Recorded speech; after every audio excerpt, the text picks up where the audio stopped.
Hello, screenwriters, and welcome to Writing for Screens. Ask Me Almost Anything live. My name is Glenn Gers. I do writing for screens, and every Monday through Friday, when I can do it, Pacific Standard Time, I come here to work mainly on my live writing step-by-step project, but I also do Ask Me Almost Anything. And today, the questions, the Ask Me Anything questions pile up. So try once a week to just do a full hour session of Ask Me Anything, almost. If you are watching this on recorded digits and you're not live, it's okay. You can still ask me questions. You can just go to my website, writingforscreens.com, and there are contact me buttons all over the place. Feel free to click that, and it will open up a little window that'll let you write me an email, which will go directly to me. If for some reason you hate my website, that's okay. You can still ask me a question here in the comments section of this or any video. If you ask a question or write a comment, it will get to me. I will try to answer as best I can, either there in the comments or here. And that's the deal. That's what we're doing. Hello to 99 Precinct. Hello to Double Naught. Hello, hello, hello, hello, Wolf Powers and Foam Heart. Folks are piling in. This is lovely. Okay, so here's the deal. Oh, I have not removed that. Okay, so I got a pile of questions. A big one from Foam Heart was just the other day. And here's the question. Essentially, he was talking about the fact that I had said that sometimes you leave the reader in the dark a bit. That you try to hold on. Let's see. When you're writing a scene, sometimes you let them not know something. You don't explain everything right away because you are helping them experience the story as they would if they were watching it. And Foam Heart pointed out very well, very correctly. But then I thought, I'm reading here, wait, a script is not written for the audience. It is written for the actors and the director. And that is darn tootin' correct. And that raised a question which I have phrased: who do you write for? The filmmakers are the audience. Because it is true, you are absolutely writing a script that will never be read by the actual movie-going audience. They will not experience your script. They will experience what happens after the filmmaking process has taken it over and people have interpreted it and people have changed it, and there are 1,000 steps between the page and the screen. And so therefore, it is absolutely true. You are writing a script to get to the filmmakers, the director, the actors, the crew, who are going to use it as a set of instructions to make a movie. And at the same time, you're not. And this is the hardest thing about this question, which is why I was really happy to have to think about it. First of all, there are two actual layers of filmmakers. There's the people who decide whether or not you're going to make the film, which is the script readers, the producers, the executives, all those people in the companies who choose whether or not a film is going to be greenlit. Then they pass that on to the director and the actors and the crew, who then do their work with it. So the tricky thing here is you've actually got three audiences. You've got the corporate level, you've got the filmmaking level, and you've got the audience level. What do you write for who? Because if you don't write it in such a way that the people who are reading it to decide if they're going to make it, the corporate level, the producers and executives and readers, if you can't get past them, it doesn't matter if the filmmakers would love it. And they read differently. A lot of people who are in the business of producing and shepherding projects do not actually know how to make films. It's upsetting. It's fascinating. They are in the business of deciding whether or not something is good business to make.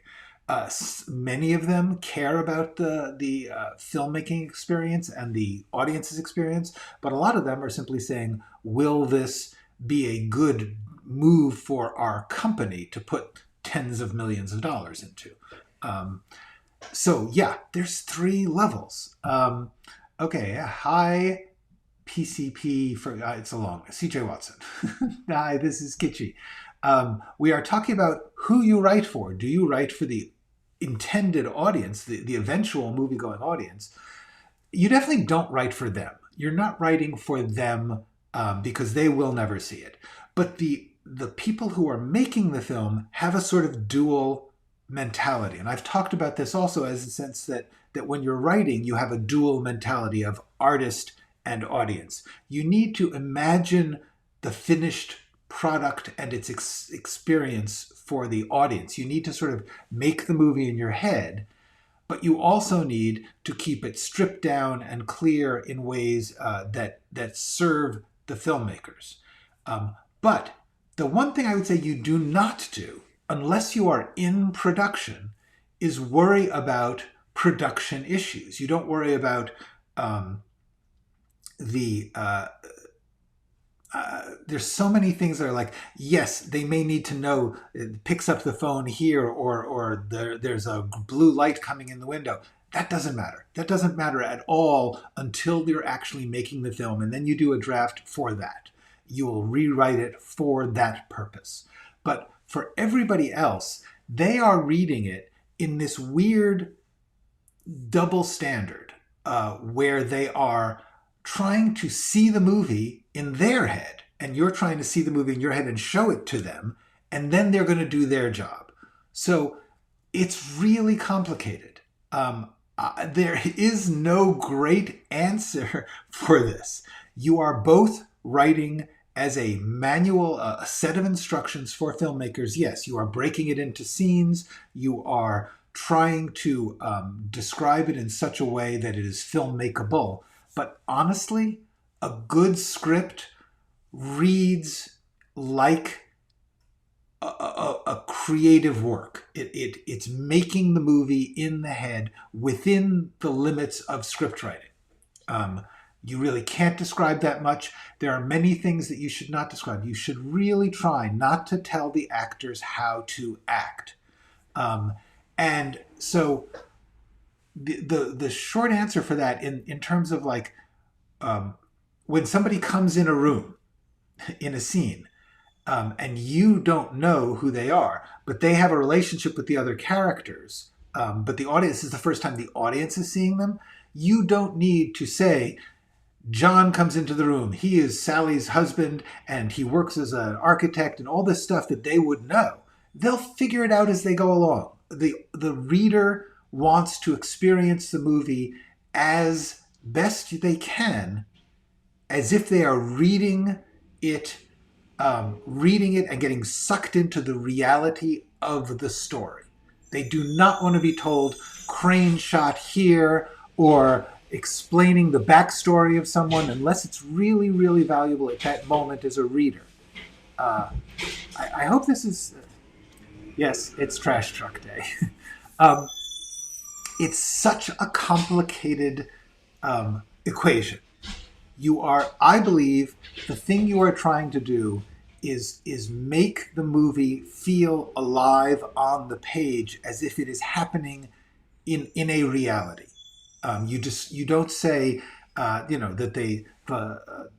the lights are stronger in the back. There's a strong backlight or something, unless it's really, really important to how you are understanding the scene. And sometimes you will. You'll say, they are silhouetted.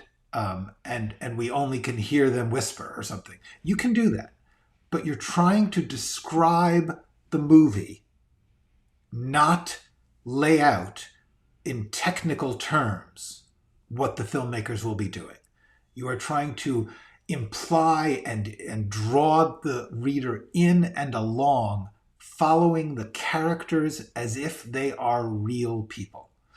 That's the best I can do on that one. It's a really important question. I'm going to put it up here.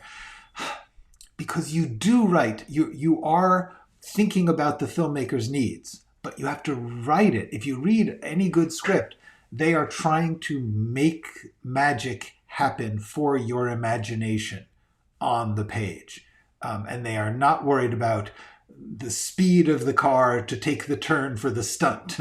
They are saying he drives crazily. That's the point. You're trying to imagine and create in the imagination of the reader the reality of the story, not the filmmaking. Okay, so that is our first one. By the way, please do feel free to ask me anything. Thank you again for saying that. That's very kind of you. This one's an easy one. This one's I'm changing them up. That last one was a really hard one. This one is a really super easy one. Let me see who it was. Andreas. Andreas asked me, is it a problem that Andreas writes, he's British, and therefore he writes things like, they drove the lorry and opened up the boot of the car. All these British English things, the lift instead of the elevator. And also, I mean, even spellings, colour, O-U-R. Should you change them to the American version because most of the people in the business who are going to be reading it are American? No, absolutely not. Don't worry about that.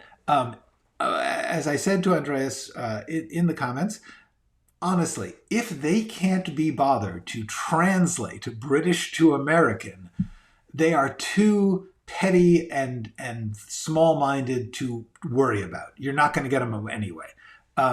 Don't worry about that. Do not worry about, yes, you do want to try and write, if English is not your first language, I would strongly advise you to try and get an English language speaker to read through your script and tweak the language. There are so often things that are hard to understand when it's English as a second language.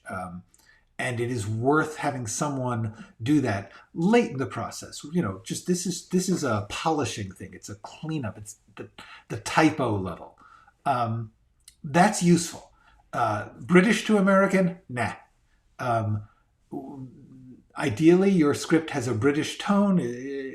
You're British, it's fine. Moving right along here. Okay. And this one was also from Foamheart. Foamheart has been asking a lot of questions. Foamheart asked the other day, and I really had to say, I think that this one was sort of pitching me a softball. What do you think about character or plot generating software? And the phrase pitching a softball essentially means making it easy for me to hit it out of the park. Doing something that you know is going to be successful or easy for me to respond to. I think you can all guess that my take on character generating software and plot generating software is ew, bad idea. The idea that there are lists of possible choices is actually not a bad one. I'll tell you something. I used to, when I was a kid, when I was like a young teenager, somebody gave me a thesaurus, and there would be lists in the thesaurus, like you'd look up poison, and it would list types of poison, or flower, types of flower, jobs, types of job. And I kind of liked that. I think that that's a cool thing. I think you should be making those yourself. Those are scrap piles. I did a whole video on scrap pile. Do I have that one here? Hold on. I don't have the thumbnail for that. But look for my video on scrap piles because that is what I think. Yes, you should have your own scrap pile, your own list of interesting types of characters and bits of dialogue and things that could happen in a story. Yes, you should make that. And if you want to buy somebody else's, sure. If you want to just look at it as random cards, sure. That's not the worst thing. except I really do believe that the choice making, the fact that you would think of one and not the other, and not that somebody else gave you a list, is valuable. What is the Wheels of Gardner system? The Wheels of Gardner. Let me know about that. Anyway, the answer is yes, you should mine stuff from wherever you can find it. I personally, whenever I am reading the newspaper or walking down the street, if I see something or read something or learn something that I think, oh, like that's interesting. That's how the person washes cars at the car wash, or that's, you know, an argument between two people and I overhear it and I hear their relationship. I might make a note of that and put it in my scrap pile. Very often when I'm watching a story, I will think of an alternative version of the thing that I'm watching. Famously, Billy Wilder did that with The Apartment. He was watching a movie called Brief Encounter, a brilliant movie by David Lean, written by Noel Coward, which was about a love affair. And they went to a friend's apartment to have their tryst. And Billy Wilder thought, what was it like for the guy who had that apartment? And then he went off on a whole other tangent and made one of the great movies of all time, The Apartment. Those are both great movies, Brief Encounter and The Apartment. Anyway, the answer is I will be watching a science fiction movie and I'll think, oh, that's an interesting thing in the world of science fiction. Wouldn't it be cool to do a story about that?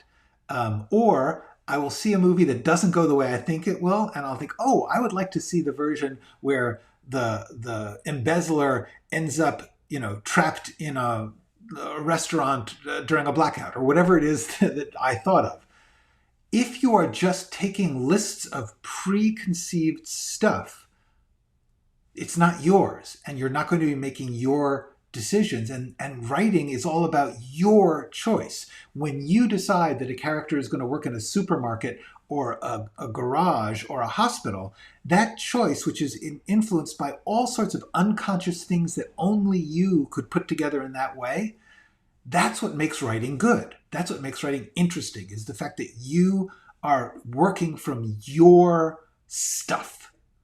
And when you work from somebody else's system, even if it's just a pile of stuff, it can get a little iffy. It's kind of cool to like just have things, you know, piles of stuff and look through them. I think that's actually great. The idea that somebody will say like a plot generator where you put in robbery and they will come up with scenes. No, don't ever do that. That's a terrible idea. That's the antithesis of everything I believe in. And honestly, it's not gonna work. It's really not. You are going to get a generic plot. You just, by the very nature of what you're doing, it's gotta be bad. I had a discussion about with a writer friend of mine who was saying, if you, in theory, could develop a big enough database, you could write a really formulaic piece. He had worked on a very formulaic sitcom, and he hated it.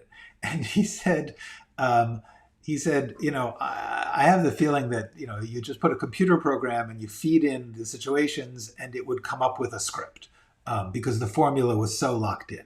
But that's bad. That's bad. Okay. Oh, interesting. Okay. The Gardner system. Plot generation, combination, concentric wheels, the different options, making different combinations. It was used for Perry Mason novels, apparently. How fascinating. I did not know that. I do get that, but he made that for himself. And I believe that unconsciously he was creating stories in that way. It was a fun thing.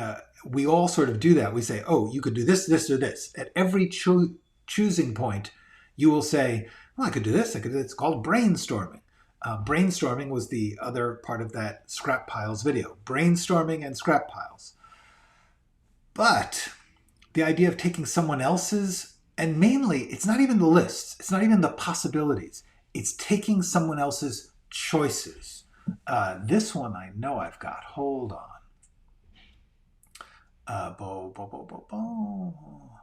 Yeah, there we go. Writing is making choices. That's like really, that's the main thing you are going to do as a writer is you make a choice. You could go this way or you could go that way. And in that choosing, you do something different than anyone else could possibly do. It'll be like some people, but your work will be your work, and that's what we want. That is what the audience is looking for. The other thing is all these formulae and theory and archetypes and systems. I would just say think of them as tools, things that you can use your way. You know, you want to use it your way. You don't want to just follow their formula. You want to say, how much of this formula is fun for me and what can I do with it using your choices, your feelings, your thoughts. That's the most important thing. Yes, you can do the same. You can choose randomly. I would not advise choosing randomly, honestly. The whole point of writing is making choices that have some meaning, even if it's just that you're feeling that there's a connection to something. But if you literally were to just like throw a dart at a dartboard, I'm not sure that's valuable. Now and then you can, when you're stuck on something, or you can do that. It's not bad. But I would say in general, don't use somebody else's choices and don't be random. Make your choices. Now we're going to get into another one, which several people asked for. Maria asked for it, and a couple of other people actually have asked for the same thing, which is, what makes a good logline? What is the importance of a logline, and what makes one a good logline? And this is interesting. Loglines are important. A logline is basically a 1 to 2 sentence description, summary, pitch of your script. The reason that this is called a logline, you might wonder, is because scripts would come into studios and companies and they would be logged. They would have a big book, a log book, and then eventually a computer program. And that log, they would have to write the title and the author and the date or whatever. And then there would be a little summary line. And it would be small, just a little line that you had to get the summary in. That's the log line. That's where log line comes from. And it's a very useful concept. If somebody was just going to hear the title of this and the thing, the author, and then they were going to get a little 1 or 2 sentences about what's it about, that's important, because everyone in the business who reads scripts does not want to read a script that's going to waste their time. They want to know what they are getting into. And so therefore, the logline has to convey certain things. I think, personally, I feel like the logline has to identify the main character. If there's more than one main character, cool. And if there's an ensemble, say it's an ensemble of people living in Chicago, or it's an ensemble of people living in different time periods, whatever. But the main characters, you also want to identify the genre. You want to say it's a thriller about an ensemble of characters, or it's a romantic comedy about that, about 2 characters. Whatever it is, you want to identify the genre. You want to name the genre. And then you want to get a basic sense of the situation, the premise of the plot. An accountant is being blackmailed into cheating his company. A woman falls in love with a man she sees every day on the commuter train. That's brief encounter. A man is hired to write a screenplay, but realizes he has no idea how to do it. That's adaptation. And then from that situation, the hook or the twist, ideally. In other words, it's about an accountant who's being blackmailed into stealing money from his corporation, so he decides to steal from the thieves. Or so he decides to run away and get a new identity, or whatever it is that's going to be the thing that really is the what's going to happen question. I think those are the main elements that you want to make sure that you know what kind of movie it is, what genre. You want to know who it's about, and you want to know what their problem is and what makes it like this story happen. For instance, if somebody is being embezzled, is being forced to embezzle, that could just be watching them embezzle every day. You know, like unless they decide to do something about it, an accountant who is being blackmailed into embezzling from a corporation isn't really much of a story. So the important thing is, and this sort of gets to my famous 6 questions. Let me see. Here we go. Most of this is the logline, not all of it. Who's it about? What do they want? Why can't they get it? What do they do about that? That's what we're talking about. You don't give away the ending. You do not give away the ending in a logline, because a logline is there to make people want to read it or want to watch it. So do not put the end of the story in the logline. Put the thing that's going to say, ooh, I wonder what will happen because they do that. You know? The Godfather. The youngest of 3 sons of a mafia boss wants to get out of the business, the family business, but his father is wounded by enemies, and he finds himself having to step in. That tells you what the situation is. It gives you like the first act, but there's still a lot left to go. So don't worry about spoilers on that one. Here's a good question. What about the conflict antagonist? Is that not necessary? Not really. I mean, the conflict is in the sense that whatever is going on, for instance, brief encounter, a man and a woman who take the same commuter train every day begin to fall in love. Now, there isn't an antagonist here. There is a conflict. The conflict is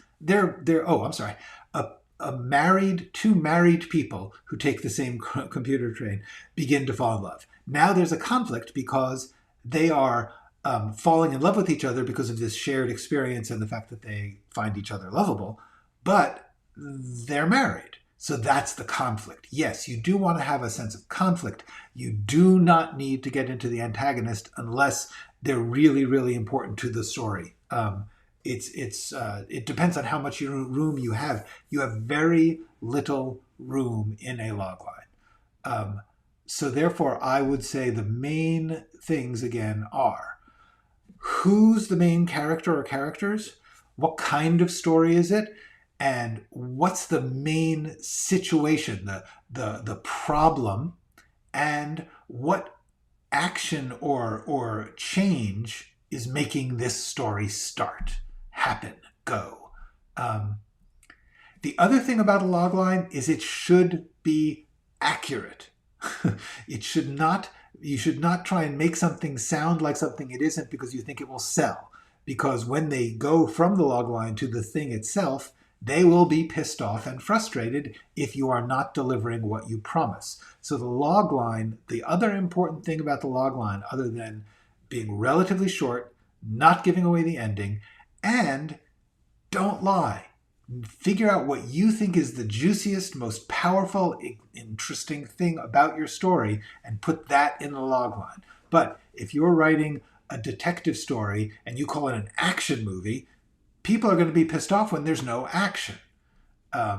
So, hi Matthew. So that's the main elements of a logline. There are a million, literally a million podcasts and articles and how-tos about loglines. I would say read as many as you can. Listen to as many as you can. I am sure that there's a lot of good tricks and trade secrets about how loglines work. You should know as much of that as you can, but when it comes down to it, you don't have a lot of time and you want to get your truth into it. You want to make it about the main action of the story. That's really what it's about. What's the story about, in the sense of what central issue, what central feeling, what central problem is the story about? The Godfather is about Michael's problem. There's a lot of characters, a lot going on, but it's really about Michael's conflict between wanting to be out of the family and the needs of the family. And the brief encounter, the characters are in love, falling in love, but married to other people. That's the story. So that's what we got going with log lines. Log lines are harder to write than synopsis. I don't know about that, because I think synopsis treatments, those are just the worst things in the world. If I could do away with them entirely, I would. Log lines, I kind of think the thing about log lines is you kind of need it for yourself. You know, that's the thing, is that you need to tell yourself that this is what it's about. And so I think it's good to have a log line. It may take you a while to figure out the log line, partly because you're dealing with a lot of different things in your story. You've got a lot of different things, and you haven't quite figured out what's the one. But once you do figure out that the one, it organizes everything. I think the log line is really useful for the writer themselves. I really do. If you can't sum up your story in a brief statement, a hook, it's not the whole summary. It's not the many stages of the story.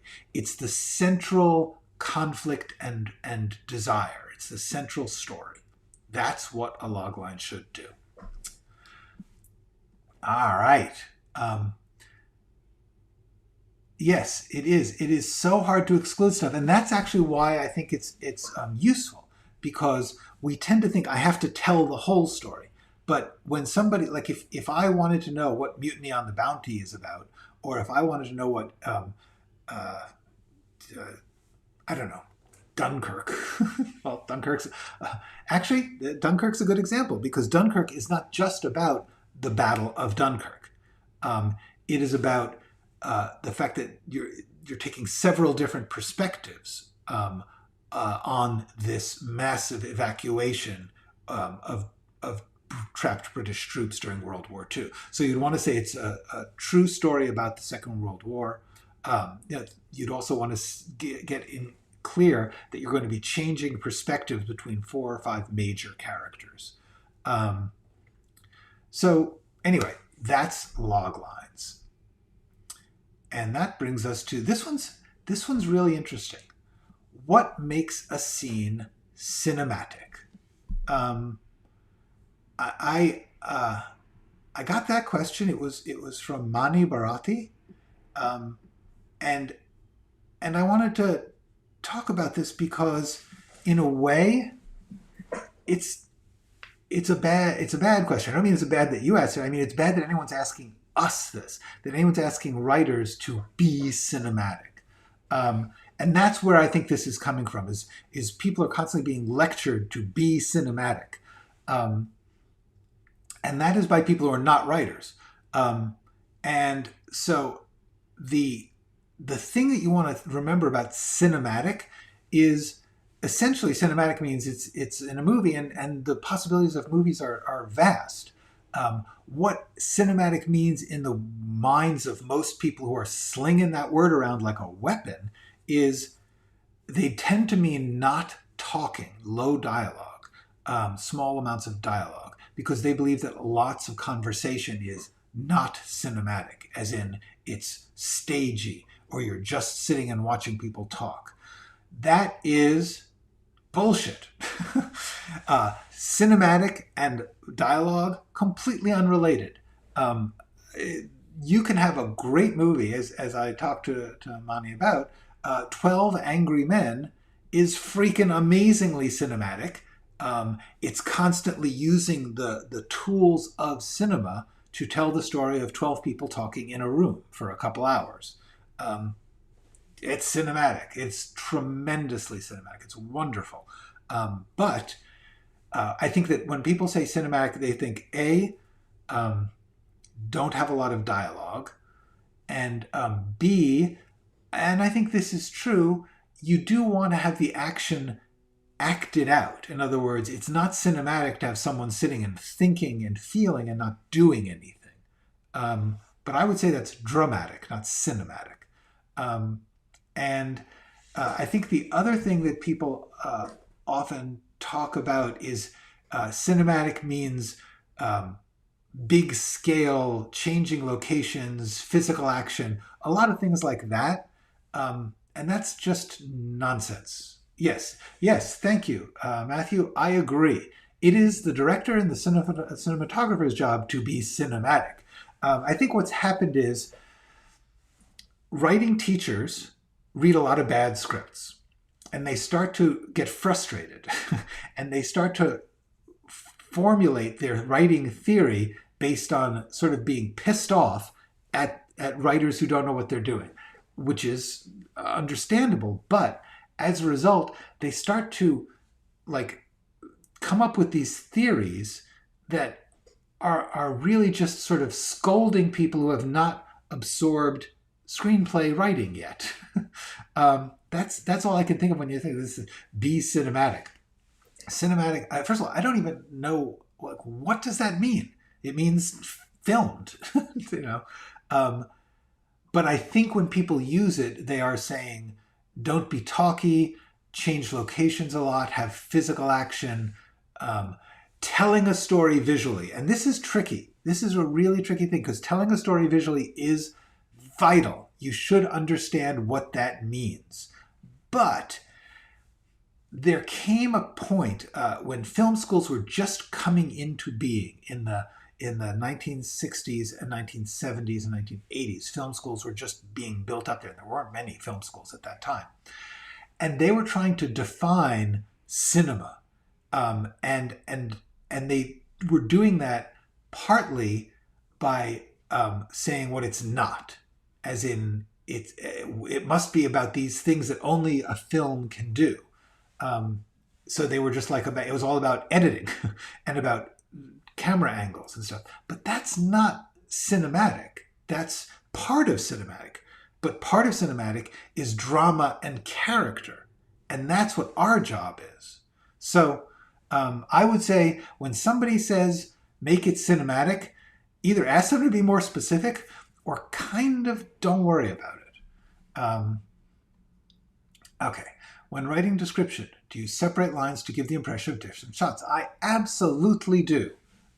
Yes, I believe that is very useful. I've talked about that in a couple of the past screenwriting step-by-steps, the ones in the 50s when I've actually started writing the script. I'm trying to show how, yes, you, when you are describing, if you describe so-and-so walks into the room, across the room, so-and-so puts down the letter opener and hides it. By putting those into one sentence, you would be suggesting that somehow it's all in one shot, which is really hard to do. The truth is, if two things are happening and you put a paragraph break between them, a line break, mentally, the audience creates a cut. The reader creates a cut, and that is a very useful tool. Okay. Hold on. I've heard cinematic as being the opposite of being expository. Show the action without explanations. The story told just with what you can see. Interestingly, those are actually two separate things. They're both interesting. I don't know if they are necessarily cinematic, but yes, showing the action, trying to have things happen by behavior and performance and interrelationships of characters, those are all wonderful, crucial things which are cinematic in a sense. To tell you the truth, you could do that in a novel too. You could do that on the stage. So I don't think it's really cinematic, but it is good writing. It is good dramatic writing. And whether or not you should be expository, Kind of yes, kind of no. Once again, it's really more a matter of good dramatic writing. I believe that you are constantly being doing exposition. It's a question of whether you're doing it well or not. I don't think you can not do exposition. It's required. The question is, do you do it in such a way that it's dramatic, that it's that the people are relating to each other by passing this information? They're using it as a dramatic action. I definitely did some videos on that. Yes. I did one on exposition. And also I would say dramatic action. These are very, very useful as far as understanding what I think is the most important thing in cinematic. Do you have a few favorite scripts to learn from? This is tricky because I have like a million. I don't have I have the ones that I learned from, and I do believe they're good, but they're also old. I'm old. I came up, I was learning about film in the 1970s, 70s and 80s, and frankly, learning nonstop until yesterday, probably still today. But the ones that were my first breakdown, study them, they were all movies from the 40s and 50s and 60s and 70s, because that was what I had to work with. They hadn't done all the other movies yet. I will think about that. I'm going to see. I eventually will have to make a list, won't I? List of scripts to learn from. Yes, I would say the most important thing, the thing that you want to do really when you're learning from scripts, is use the ones that strike you, the ones that you find powerful.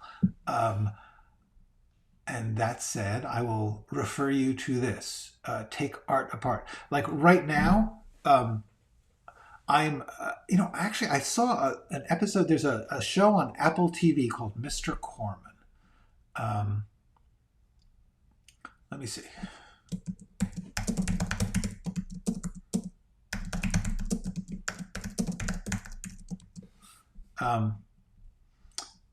Mr. Corman.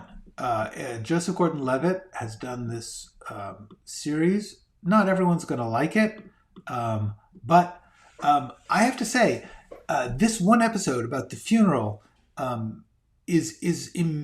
think it's immensely powerful and very well written, because it's so subtle. It's building, and it's building on story elements in the 6 episodes before it, because it's about a guy who has given up on his dreams. He was a musician. He stopped being a musician. He is now a school teacher, and he's having a breakdown, and he's got horrible anxiety, and it's really powerful. It's also very experimental. But anyway, the last scene of that episode is this confrontation between the main character and the girl he lost when he quit music. And I think it's a fabulous scene. Anyway, I will make a list. I made a note to myself. Make a list of scripts to learn from. But I would say the main thing is find the ones that you are like, wow, that's so good. That's such a good show, such a good movie. Break those down. Use them to learn from. Okay. You are more than welcome. Okay, this is good. I still come confused about using interior or exterior. If the camera is indoors but filming a scene which takes place out the window, is it interior or exterior? That is interesting. That's a very narrow. That's not going to come up that much. But the answer in that would be, if there is a character who is inside, or if we are looking from the point of view of a character, it would get complicated. But if simply the camera's inside but the action's outside, it's an exterior. Otherwise, I think you would probably do the famous. I will type this for you to say this is allowable. Interior / exterior. The front yard. Okay. So you can just do this. Yeah,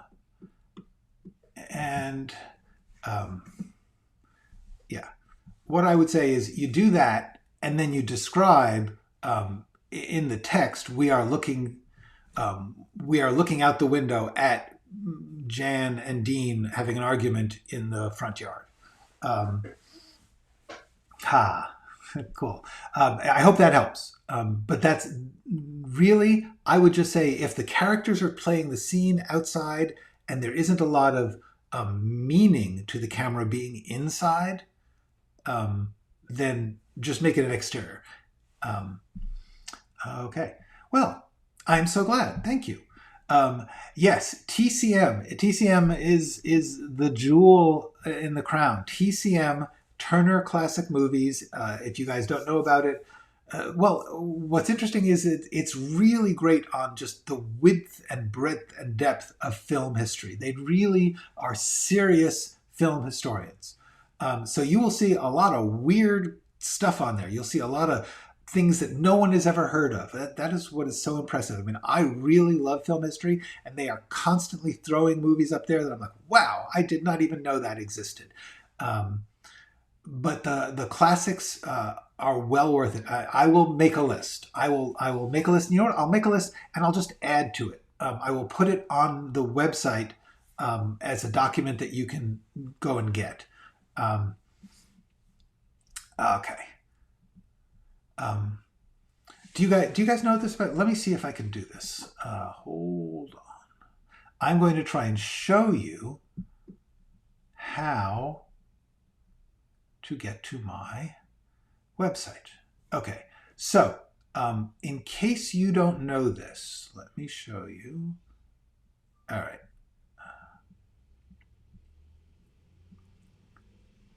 So here's the deal. Writing for Screens is my website. If you get there, you'll scroll down and you'll get to these things, okay? They're all really good. This is where you'll find all my social media posts.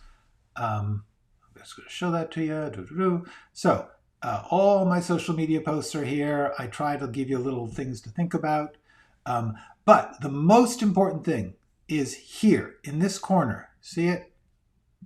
I'm turning on and off. Creative. When you go there, I will leave things for you. I have left the script of an hour-long pilot that I wrote.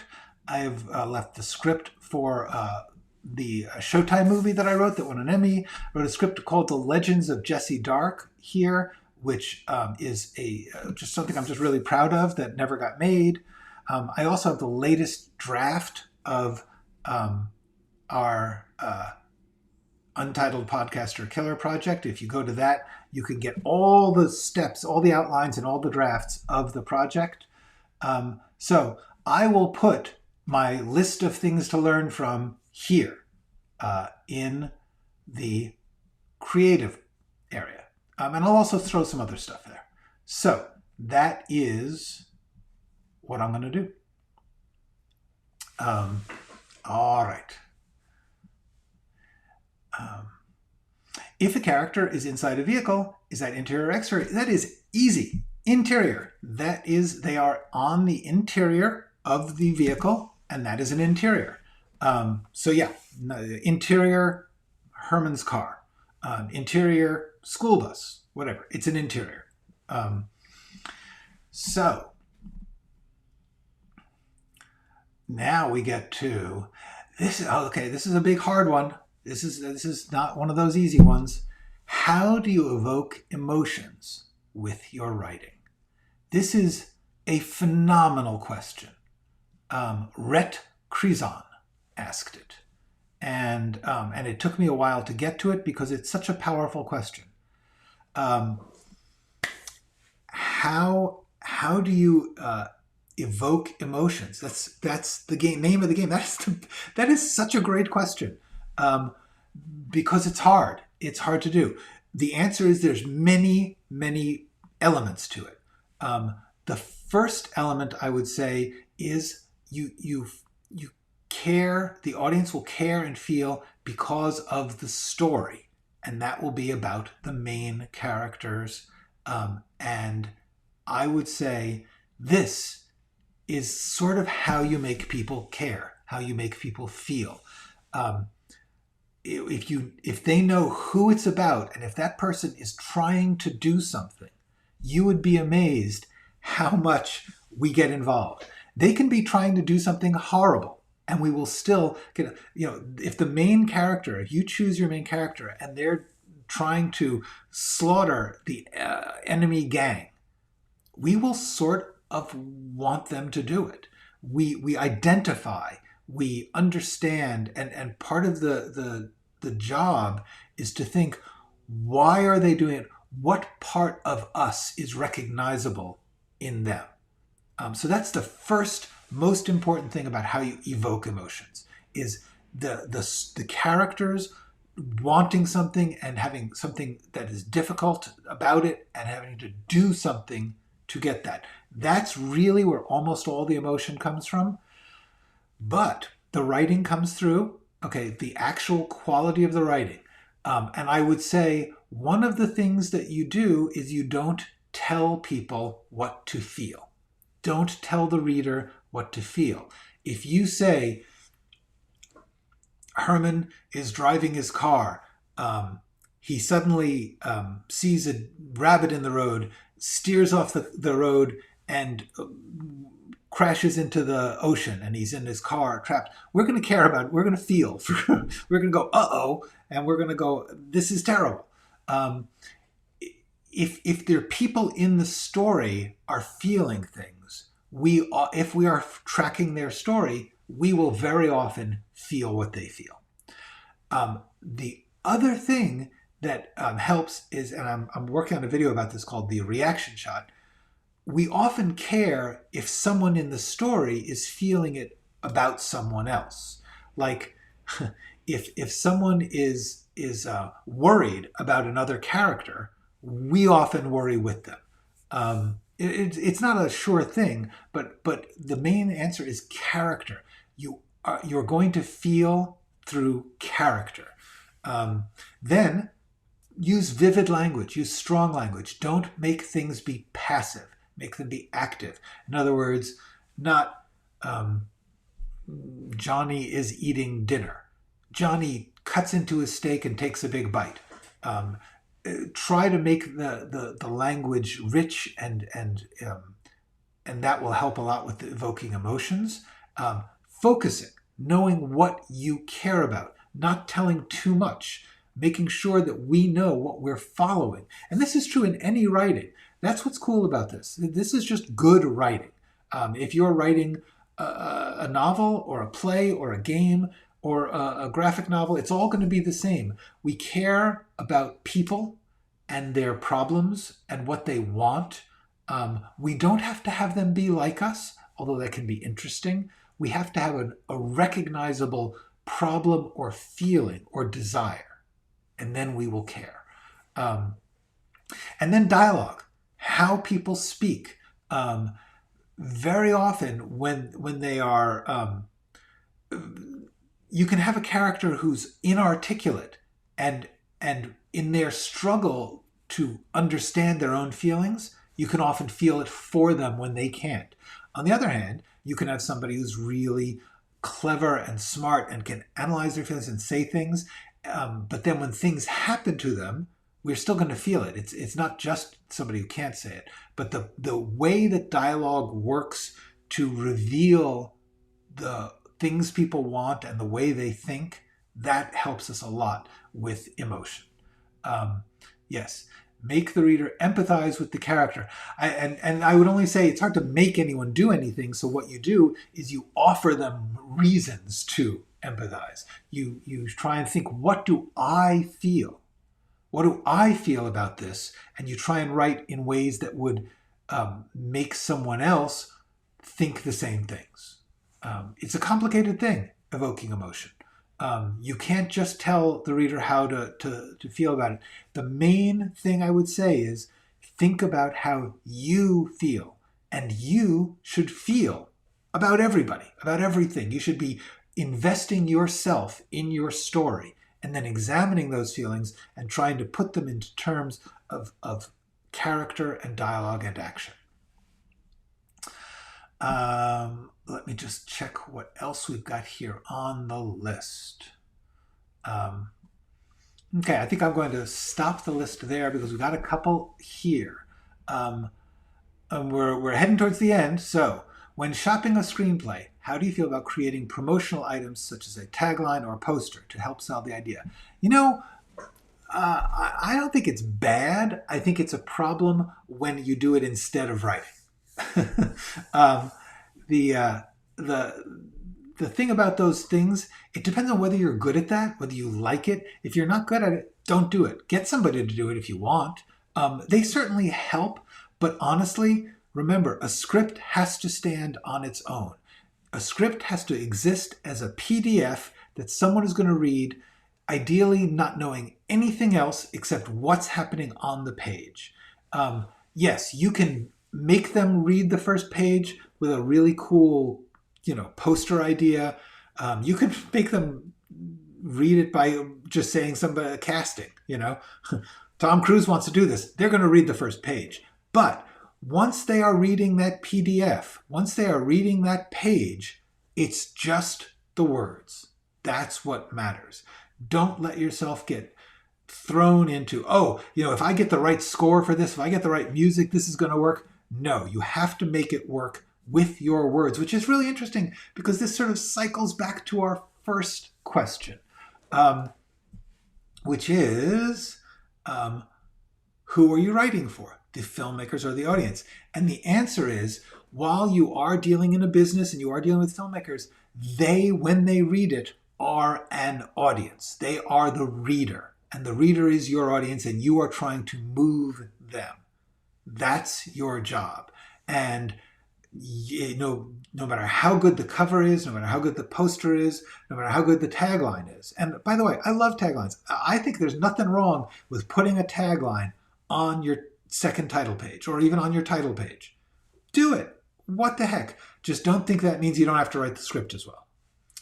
Last one, we're going to do a quick talk about our step-by-step project. The plot twist is that she killed George, but she doesn't seem to have bad traits. How are you going to reveal the plot twist without making it illogical? She does have bad traits, and we are going to discover them. This is what dramatic writing is.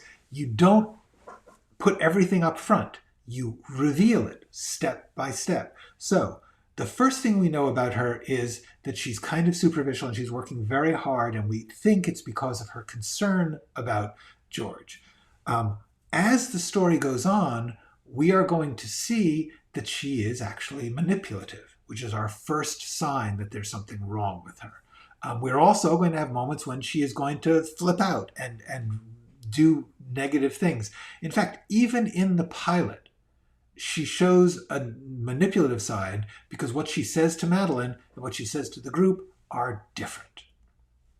And the fact that she okays a meth dealer to go rob Madeline, that's not great. So I believe even in the pilot, we are going to suggest that there's more to Xena than meets the eye. Possibly even giving away too much. We'll see. Okay, it has been an hour. I am starting to lose my voice, so I am going to stop for the day, and I will see you next week. Monday, we will do another step-by-step. We will get into Xena and her story. And so that's the story for us.